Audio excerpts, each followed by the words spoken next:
Good morning all of you. आज हम अंतरा भाग 2 में संकलित कहानी सुमिरन के मन के पढ़ेंगे, जिसमें कुछ लघु कथाएं हैं, यानी 3 लघु कथाएं हैं, जिनका नाम कुछ इस प्रकार है। बालक बच गया, घड़ी के पुर्जे, ढेले चुन लो। और यह जो 3 लघु कथाएं हैं वो किसके द्वारा रचित है? वो है पंडित चंद्रधर शर्मा गुलेरी द्वारा। तो इस पाठ में किन विषयों पर चर्चा की गई है, किन मुख्य बिंदुओं को उठाया गया है और विश्लेषण किया गया है, क्या उद्देश्य है इन कहानियों का, इन लघु कहानियों का, इसे आज की क्लास में हम समझेंगे। मुख्य बिंदु। बालक बच गया। बालक बच गया जो छोटा निबंध है, यानी लघु कथा है, किस उसका मूल प्रतिपाद्य क्या है, मूल भाव क्या है?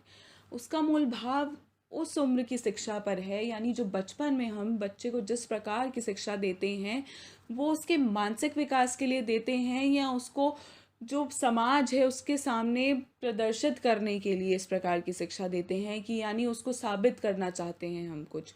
तो कुछ इस प्रकार के मूल भाव को केंद्र में रखकर इस कहानी को लिखा गया है कि किस प्रकार लेखक बताते हैं या मानते हैं कि हम जो है वो व्यक्ति के मानस विकास के लिए शिक्षा को प्रस्तुत करना चाहते हैं। शिक्षा के लिए मनुष्य को नहीं, यानी हमें शिक्षा के लिए मनुष्य को प्रस्तुत नहीं करना है, हमें शिक्षा नहीं दिखानी है इस प्रकार कि लोगों को हम साबित करना चाहते हैं कि हम शिक्षित हैं। अपने जीवन अनुभव के माध्यम से लेखक ने वर्तमान में, यानी अपने जो जीवन का अनुभव है उसको मध्य में रखकर जो उन्होंने देखा है, अपने अनुभवों से समझा है, वो आज की जो शिक्षकों की मानसिकता है और कम उम्र में ही बच्चों पर किस प्रकार का दबाव डाला जाता है, उसका वर्णन इस कहानी में किया गया है। घड़ी के पुर्जे, यानी जो दूसरी लघु कथा है, उसमें किस प्रकार की कहानी है? वो जो एक कहानी है या जो निबंध लिखा गया है उसमें धर्म के रहस्यों से जोड़कर घड़ी के पुर्जे के माध्यम से, यानी घड़ी के जो पुर्जे होते हैं उनके माध्यम से धर्म के रहस्यों को जोड़ा गया है। और कहा गया है कि जो घड़ी के पुर्जे हैं, घड़ी ठीक करने वाला व्यक्ति कभी भी उन पुर्जों को किस प्रकार ठीक किया जाता है यह नहीं बताता है। अगर वो बता देगा तो सभी लोगों के लिए यह जो चीज़ है या घड़ी को ठीक करना या सही अर्थ समझना बहुत सुलभ हो जाएगा, बहुत आसान हो जाएगा। तो इसी प्रकार जो धर्म के रहस्य जानने वाले हैं, जो उपदेश देने वाले हैं, वो किस प्रकार धर्म की बड़ी बड़ी बातें बताकर हमें वो सही जानकारी नहीं देते हैं और हमें प्रतिबंधित कर देते हैं कि हम कुछ नहीं जान पाएँ और हम केवल उन्हीं बातों पर विश्वास करें जो वो हमें बता रहे हैं। यानी हम सही रूप को नहीं समझ पाएँ, कि अगर हम सभी सही रूप को समझ जाएंगे तो उन जैसे लोगों की कोई आवश्यकता ही नहीं रहेगी। इसी प्रकार ढेले चुन लो। ढेले चुन लो जो कहानी है वो ज्योतिषाचार्य या अंधविश्वास जो है, अंधविश्वासी मान्यताएं जो हैं, लोक विश्वास हैं, उस पर आधारित है कि किस प्रकार जो एक प्रसंग बताया गया है जिसमें ढेले जो हैं, अलग अलग प्रकार के ढेले हैं, और विवाह के अवसर पर एक स्त्री से या जो युवती है उसे कहा जाता है कि तुम इनमें से एक ढेला चुनो, उसी के आधार पर ये डिसाइड होगा, यह प्रमाणित होगा कि तुमसे विवाह किया जाएगा या नहीं किया जाएगा, वो अपशगुन माना जाएगा या शगुन माना जाएगा। ये सब बातें इन तीनों, ये अलग अलग बातें जो हैं, अलग अलग विषय जो हैं इन तीनों कहानियों में हैं, और समाज की जो मूल समस्याओं को केंद्र में रखकर ये सब लिखी गई हैं। तो चलिए अब हम इन तीनों लघु कहानियों को पढ़ते हैं, यानी इनका वाचन करते हैं और साथ ही इसका विश्लेषण करते चले जाते हैं। एक पाठशाला का वार्षिक उत्सव था। मैं भी वहाँ बुलाया गया था। वहाँ के प्रधान अध्यापक का एकमात्र पुत्र, जिसकी अवस्था 8 वर्ष की थी, बड़े लाड प्यार से नुमाइश में मिस्टर हादी के कुल्हों की जो तरह दिखाया जा रहा था, उसका मुंह पीला था, आंखें सफ़ेद थी, दृष्टि भूमि से उठी नहीं थी, प्रश्न पूछे जा रहे थे, उसका वह उत्तर दे रहा था, और धर्म के 10 लक्षण वह सुना गया, 9 रसों के उदाहरण दे गया, पानी के 4 डिग्री के नीचे शीतलता में फैल जाने के कारण और उससे मछलियों की प्राण रक्षा को समझा गया, चंद्र ग्रहण का वार्षिक समाधान दे गया, और अभाव को पदार्थ मानने का शास्त्रार्थ कह गया। इंग्लैंड के राजा 8वें हेनरी की स्त्रियों के नाम, पेशवाओं का कुर्सीनामा सुना गया। यह पूछा गया कि तू क्या करेगा?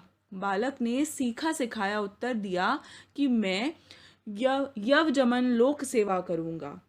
सभा वाह वाह करती सुन रही थी। पिता का हृदय उल्लास से भर रहा था। तो आपने देखा कि जिस वार्षिक उत्सव में, जिस पाठशाला के वार्षिक उत्सव में वहाँ के जो प्रधान अध्यापक थे यानी प्रिंसिपल थे, वो किस प्रकार अपने एकमात्र पुत्र जो जिसकी आयु केवल 8 वर्ष थी उसकी नुमाइश कर रहे थे, और किस प्रकार वहाँ के जो लोग थे वो किस तरह तरह के सवाल उनसे पूछ रहे थे, और इतने बड़े बड़े सवाल उससे पूछे गए और उसने इन सभी सवालों का उत्तर दिया। कि किस प्रकार जो राजा हैं या हेनरी की स्त्रियां बताओ, वैज्ञानिक चंद्र ग्रहण का वैज्ञानिक समाधान बताओ, ये सारी बातें उससे पूछी गई और उसने सबको आंखें झुकाकर इन सभी बातों का उत्तर दिया।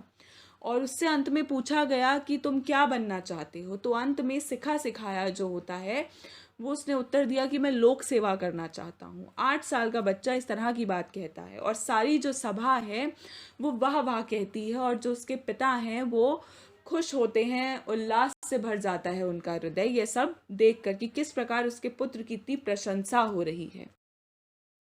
कहानी में क्या होता है, तो वृद्ध महर्षि जो होते हैं वह बालक के सिर पर हाथ फेरते हैं और आशीर्वाद देते हैं और उससे पूछते हैं कि तुम क्या इनाम मांगेगा, तो जो मांगेगा हम वही तुझे देंगे। तो बालक सोचने लगा। पिता और अध्यापक इस चिंता में लगे, देखे कि क्या पढ़ाई की पुस्तकें मांगता है या क्या मांगेगा, उस क्या क्या क्या मांग लेगा वो बच्चा। बालक के मुख पर विलक्षण रंगों का परिवर्तन हो रहा था। हृदय में कृत्रिम और स्वाभाविक भावों की लड़ाई की झलक आंखों में दिख रही थी। कुछ खासकर गला साफ कर नकली पर्दे के हट जाने पर स्वयं विस्मय होकर बालक ने धीरे से कहा, लड्डू। पिता और अध्यापक निराश हो गए। इतने समय तक मेरा श्वास घुट रहा था, अब मैंने सुख से सांस भरी और उन सबके बालक की प्रवृत्तियों का गला घोटने में कुछ उठा नहीं रखा गया था। पर बालक बच गया। उसके बचने की आशा है क्योंकि वह लड्डू की पुकार जीवित वृक्ष के हर पत्ते का मधुर मरमर था और कांट की अलमारी के सिर दुखाने वाली खरखराहट नहीं। तो किस प्रकार से उससे इनाम मांगा गया और उसने इनाम में लड्डू मांगा। वो जो सोच रहा था बालक अपने मन में, जो उसके मन में जो खलबली मची हुई थी कि वो क्या मांगे, इस तरह की स्थिति थी, लेकिन फिर भी सहज रूप से आसानी से उसने कहा कि उसे लड्डू चाहिए। यह सब देखकर और वहाँ पर जो स्थित जनता थी वो सोच रही थी कि शायद वो कुछ बड़ी चीज़ मांगेगा, कोई पुस्तक मांगेगा, और यह देखते ही लेखक बहुत शांत हो गए। उन्होंने सुख की सांस ली और उन्हें लगा कि उनका जो दम घुट रहा था ये देखते देखते कि किस प्रकार लोग जो है उससे सवाल कर रहे हैं, वो सवाल दे रहा है, कहीं उसका जो बचपन है वो इसमें मिट तो नहीं गया, ख़त्म तो नहीं हो गया। लेकिन जैसे ही उसके मुंह से लड्डू का जो शब्द सुने तो जो लेखक हैं वो बहुत प्रसन्न हो गए। उन्हें लगा कि नहीं, अभी भी बच्चे का दम नहीं घुटा है, अभी भी बचपन जो है उसकी प्रवृत्ति जो है वो नष्ट नहीं हुई है, अभी भी उसमें बचपना जिंदा है, अभी भी वो जो वृक्ष है वो हरे पत्तों से भरा हुआ है, अभी वो कोई कांट की अलमारी नहीं बन गया है जो लगातार खड़खड़ करती रहती है। इस तरह से तो देख रहे हैं आप कि किस प्रकार इस कहानी में एक बालक के जो वार्षिक उत्सव यानी एनुअल डे के में कैसे एक प्रिंसिपल ने अपने बच्चे की नुमाइश लोगों के सामने लगा दी, और वो बच्चा अंत में किस प्रकार लड्डू मांगकर मासूमियत से, उसकी जो मासूमियत है वो इस प्रकार दिखता है कि लड्डू उसे किसी ने नहीं सिखाया था कि उसे लड्डू मांगना है इनाम में, लेकिन उसने किस प्रकार लड्डू मांगा और स्थिति को बदल दिया। और यह सुनकर उसके पिता काफ़ी निराश हुए होंगे, और लेकिन जो लेखक हैं जो सामने देख रहे थे सारी स्थिति को, परिस्थिति को, तो वो कितनी सुख की सांस लेते हैं। यानी आजकल की जो शिक्षा प्रणाली है उसकी क्या स्थिति हो गई है, किस प्रकार से लोगों पर, बच्चों पर बोझ लादा जाता है, उनके बचपन को नष्ट किया जाता है और उसको लगातार जो है उस पर चोट की जा रही है, इसका वर्णन इस कहानी में किया गया है। तो चलिए अब हम दूसरी लघु कथा घड़ी के पुर्जे पढ़ते हैं और उसका विश्लेषण करते हैं। धर्म के रहस्य जानने की इच्छा प्रत्येक मनुष्य ना करे, जो कहा जाए वही कान ढककर सुन ले। इस सत्ययुगी मत के समर्थन में घड़ी का दृष्टांत बहुत तालियां पिटवाकर दिखाया जाता है। घड़ी समय बतलाती है। किसी घड़ी देखना जानने वाले से समय पूछ लो और काम चला लो। यदि अधिक करोगे तो घड़ी देखना स्वयं सीख लो। किंतु तुम चाहते हो कि घड़ी का पीछा खोल कर यानी पिछला भाग खोल कर देखें और पुर्जे गिन लें, उन्हें खोलकर फिर जमा दें, साफ करके फिर लगा दें, यह तुमसे नहीं होगा। तुम उनके अधिकारी नहीं, यह तो वेद शास्त्रज्ञ धर्माचार्यों का ही काम है कि घड़ी के पुर्जे जाने। तुम्हें इससे क्या? क्या इस उपमा से जिज्ञासा बंद हो जाती है? इसी दृष्टांत को बढ़ाया जाए तो जो उपदेशक जी कर कह रहे हैं और उनके विरुद्ध कई बातें निकल आवें। घड़ी देखना तो सिखा दो, उसमें तो जन्म और कर्म की पक ना लगाओ। इस तरह आप देख रहे हैं कि कहानी का जो आरंभ है वो किस प्रकार हुआ है।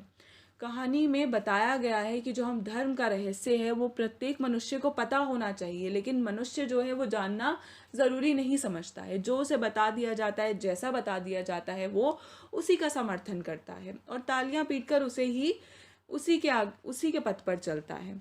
जिस प्रकार घड़ी जो है वो चल रही है, हमें जब तक समय दिखा रही है हम उसका समय देख रहे हैं, जैसे ही वो बंद हो जाती है हम उसके सेल बदल देते हैं, लेकिन हम कभी प्रयास नहीं करते हैं कि ये घड़ी जो है वो समय किस प्रकार दिखा रही है, इसके अंदर की जो तकनीकी बातें हैं वो क्या हैं। तो जिस प्रकार जो वेद शास्त्र वाले हैं, जो धर्माचार्य हैं, वो हमें पुर्जों की जानकारी ही नहीं देते हैं।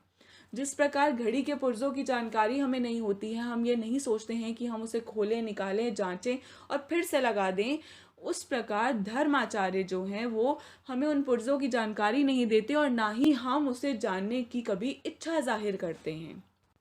तो लेखक कहते हैं कि जो मूर्ख है, जिसे नहीं समझ है, जो अनाड़ी है, उसे तो ना सिखाया जाए समझ में आता है, लेकिन जो अनाड़ी नहीं है, जो सब समझता है, जानता पूछता है और उसके पास अपने दादा की घड़ी है और जिसे वो जेब में लगाए घूम रहा है, पर दादाओं का पुश्तैनी ये बातें जो है वो जेब में लगाए चल रहा है और उसे ये तक नहीं पता कि वो बंद है या चल रही है, या वो जो चाबी वाली है उस चाबी को खोला कैसे जाता है, उसे सुधारा कैसे जाता है, इस तरह की इत्यादि चीज़ें तो उसे पता ही नहीं है। तो ये घड़ी के माध्यम से एक दृष्टांत देते हुए किस प्रकार जो लेखक है वो धर्माचार्यों द्वारा दिए गए उपदेशों की जानकारी जो मनुष्य नहीं लेता है, या मनुष्य उन उपदेशों को उसी प्रकार कर लेता है जिस प्रकार वो दिए जाते हैं, उनको परखने का प्रयास नहीं करता है, और जिस प्रकार वो अंधविश्वास यानी हमें अंधाधुंध हम उन चीज़ों पर विश्वास कर लेते हैं, जिस प्रकार वो हमें कहते हैं हम उसी पथ पर चल लेते हैं, उसकी चर्चा यहाँ पर करते हैं। वो कहते हैं कि अगर हम जानने का प्रयास कर लेंगे तो ये जो काम करने वाले हैं, जो धर्माचार्य हैं, उनके तो कामकाज ही बंद हो जाएंगे, यानी हमें खुद ही अपनी चीज़ों को ठीक करना आ जाएगा, हम धर्म का सही और गलत पहचान पाएंगे, तो हम किसी की सुनेंगे ही नहीं। इसी प्रकार अगर घड़ी को ठीक करना या घड़ी के पुर्जों की जानकारी हमें हो जाएगी तो हम घड़ी वाले से घड़ी ठीक कराने जाएंगे ही नहीं। तो इस दोनों के दृष्टांतों के माध्यम से वो धर्माचार्यों की पोल खोलते हुए या उनकी जानकारी देते हुए हमें बताते हैं कि हम किस प्रकार अनाड़ी बने रहते हैं और इसका समर्थन करते चलते हैं। तीसरी लघु कथा, ढेले चुन लो। शेक्सपियर के प्रसिद्ध नाटक मर्चेंट ऑफ वेनिस में पोर्शिया अपने वर को बड़ी सुंदर रीति से चुनती है। बबुआ हरीशचंद्र के दुर्लभ बंधु में पुरश्री के सामने 3 पेटियां हैं, एक सोने की, दूसरी चांदी की, तीसरी लोहे की। तीनों में से एक में उसकी प्रतिमूर्ति है। स्वयंवर के लिए जो आता है उसे कहा जाता है कि इसमें से एक चुन लो। अकड़बाज सोने को चुनता है और उल्टे पांव लौट जाता है। लोभी चांदी को चुन लेता है और अंगूठा दिखाती है फिर उसे। सच्चा प्रेमी लोहे को छूता है और गुड़ दौड़ का पहला इनाम पाता है। ठीक ऐसी ही लॉटरी जो है वो वैदिक काल में हिंदुओं में चलती थी। इसमें नर पूछता था, नारी को बूझना पड़ता था, यानी नर उससे सवाल करता था और नारी उसे बूझती थी कि ये ठीक है या नहीं है। स्नातक विद्या पढ़कर, नहा धोकर, माला पहनकर, सेज पर जोग होकर किसी, तो अभी तक सब पौराणिक जो धर्माचार्य थे यानी विवाह के अवसर किस प्रकार चुने जाते थे उसका वर्णन किया गया है कि कैसे पुराने जो हरीशचंद्र का जो नाटक है या जो किस प्रकार दुर्लभ जो बंधु नाटक की बात करते हैं कि कैसे उसमें 3 प्रकार की पेटियां जो है वो वधू रखती है और उसमें से एक को चुनना होता है। इसी प्रकार वो अपने जो पति होने वाले पति को चुनती है। तो ऐसे ही वो वैदिक काल की कहानी बताते हैं कि जो नर है वो कुछ पूछता था और नारी को उसका जवाब देना होता था, और जो स्नातक विद्या है यानी सारी विद्या को लेकर वो बैठता था, नहा धोकर, माला पहनकर, सेज सजाकर बेटी के बाप के यहाँ पहुंच जाता। और वह उसे गौ भेंट करता यानी गाय भेंट करता। पीछे वह कन्या के सामने कुछ मुट्ठी भर के ढेले रख देता। तो कन्या के सामने वो लाता और कुछ ढेले रख देता। उसे कहता कि इसमें से एक उठा लो, कहीं 7, कहीं कम, कहीं ज़्यादा। तो ऐसे अलग अलग क्वांटिटी में वहाँ पर ढेले रख दिए जाते। नर जानता था कि ये ढेले कहाँ कहाँ से लाया है वो, और किस किस जगह से वो लाया है, वो मिट्टी कहाँ कहाँ की है। कन्या नहीं जानती थी। यही तो लॉटरी की बुझोबल थी, यानी वही जानना था। नारी को उसमें से चुनना था, उन ढेलों में से वो मिट्टी के ढेले कौन कौन से हैं, वो कौन सा चूज करेगी, ये उसे चुनना होता था। वेदी की मिट्टी, गौशाला की मिट्टी, खेत की मिट्टी, चौराहे की मिट्टी, मसान की धूल, कई चीज़ें होती थी, यानी तरह तरह के ढेले हुआ करते थे। कौन कौन से? वेदी की मिट्टी होती थी, गौशाला की होती थी, खेत की होती थी, चौराहे की मिट्टी होती थी, मसान की मिट्टी होती थी। बूझो मेरी मुट्ठी में क्या है, चित या पट। यदि वेदी का ढेला उठा लो तो संतान वैदिक पंडित होगा। गोबर चुना तो पशुओं का धनी होगा। खेत की मिट्टी छू ली तो जमींदार पुत्र होगा। मसान की मिट्टी को हाथ लगाया तो बड़ा अशुभ होगा। यदि वह नारी ब्याही जाए तो घर मसान हो जाए, जन्म भर में सब जल जाएगा। यदि एक नर के सामने मसान की मिट्टी छू ली तो उसका यह अर्थ नहीं है कि उस कन्या का कभी ब्याह ना हो। किसी दूसरे नर के सामने वह वेदी का ढेला उठा ले और ब्याही जाए। बहुत से गृह सूत्रों में इस ढेलों की लॉटरी का उल्लेख है, जैसे अश्वलायन, गोभिल, भारद्वाज, सभी में। जैसे राजपूतों की लड़कियां पिछले समय में रूप देखकर सुनकर स्वयंवर करती थी, वैसे वैदिक काल के हिंदू ढेले छुआकर स्वयं पत्नी वरण करते थे। आप कह सकते हैं कि जन्म भर के साथी की चुनावट मिट्टी के ढेलों पर छोड़ना कैसी बुद्धिमानी है। अपनी आंखों से जगह देखकर अपने हाथ से चुने हुए मिट्टी के ढगलों पर भरोसा करना क्यों बुरा है। लाखों करोड़ों कोस दूर बैठे बड़े बड़े मिट्टी और आग के ढेले मंगल और शनिचर का, बृहस्पति की कल्पित चाल के कल्पित हिसाब का भरोसा करना क्यों अच्छा है, यह मैं क्या कह सकता हूँ। बकौल व वात्सायन के आज का कबूतर अच्छा है कल के मोर से, और आज का पैसा अच्छा है कल के मोहर से। आंखों देखा ढेला अच्छा ही होना चाहिए लाखों कोस की तेज पिंड से। तो किस प्रकार ढेले चुन लो कहानी के माध्यम से, लघु कथा के माध्यम से जो लेखक हैं वो क्या बताना चाहते हैं। वो आपके सामने कहानी रखते हैं, कैसे नर और नारी की, जो नर है वो मिट्टी के ढेले लाता है, तरह तरह के मिट्टी के ढेलों में से उस नारी को चुनना होता है। अगर वो मसान की चुन लेगी तो क्या होगा, वो उससे विवाह नहीं करेगा और ये अवसर उसके पास दोबारा आ सकते हैं। तो वो ये बता रहे हैं कि ये जो पौराणिक हमारी विद्या थी वो बहुत अच्छी थी, वो बेटर थी इन सब चीज़ों से जो आज के ज्योतिषी कर रहे हैं। वो तो सामने ही पड़े होते थे ढेले, लेकिन आज के ज्योतिषी जो हैं वो मंगल और शनिचर और बृहस्पति के ग्रहों का बताकर जो अमंगल और मंगल की बात करते हैं और स्त्रियों पर या विवाह पर किस प्रकार का लांछन लगाते हैं और उन्हें भटका देते हैं। तो आज की जो ज्योतिष विद्या है वो कैसे भ्रमवश लोगों को एक दूसरे से अलग करती जा रही है, विवाह के संयोग जो बनते हैं उसमें एक बाधा का काम करती है, और किस प्रकार स्त्रियों का विवाह इसलिए नहीं होता कि उसकी राशि में इस प्रकार का दोष है या इस प्रकार का शनिचर है, इस प्रकार की बातें ज्योतिष उनसे करते हैं। तो लेखक जो है वो ये बताना चाहते हैं कि आज की ज्योतिषाचार्य से अच्छा वो ज़माना था, वैदिक काल का ज़माना था। वो वैदिक कहानियाँ ज़्यादा अच्छी थी कि जहाँ केवल ढेले चुन लेने मात्र से जो आपके सामने हैं उसे चुनने से विवाह हो जाए करते थे, और अगर नहीं भी होते थे तो अगली बार कोई नर अगर कोई और तरह के ढेले लाया करता था तब तो उस पुत्री का या उस स्त्री का विवाह हो जाया करता था। लेकिन आज की ज्योतिष विद्या के कारण किस प्रकार जो औरतें हैं या जो स्त्रियां हैं या किसी में भी कुंडली दोष निकालकर उसके विवाह को बाधित कर दिया जाता है। तो जो इस प्रकार का जो अंधविश्वास है जो समाज में फैला हुआ है, जिसके कारण बहुत से लोग प्रताड़ित और पीड़ित होते हैं, इसका वर्णन इस कहानी में किया गया है। आज हमने समाज के 3 अलग रूपों को, अलग अलग मान्यताओं को पढ़ा और समझा कि क्या क्या कुरीतियाँ समाज में हैं, किस किस प्रकार का दृष्टिकोण लेखक हमारे सामने लाकर रख देते हैं कि एक तरफ बच्चे की कहानी कहते हैं तो दूसरी तरफ धर्म आचार्यों की, तो तीसरी और ढेले चुन लो, यानी शादी ब्याह के अवसर पर किस प्रकार ज्योतिष विद्या का जो प्रभाव है आजकल दिखाई पड़ता है आज के समय में, उसका वर्णन करते हैं। तो आशा है कि आपको ये समझ में आ गया होगा पाठ, और अंत में आपको एक असाइनमेंट मिलेगा जो आपको कंप्लीट करना है। धन्यवाद।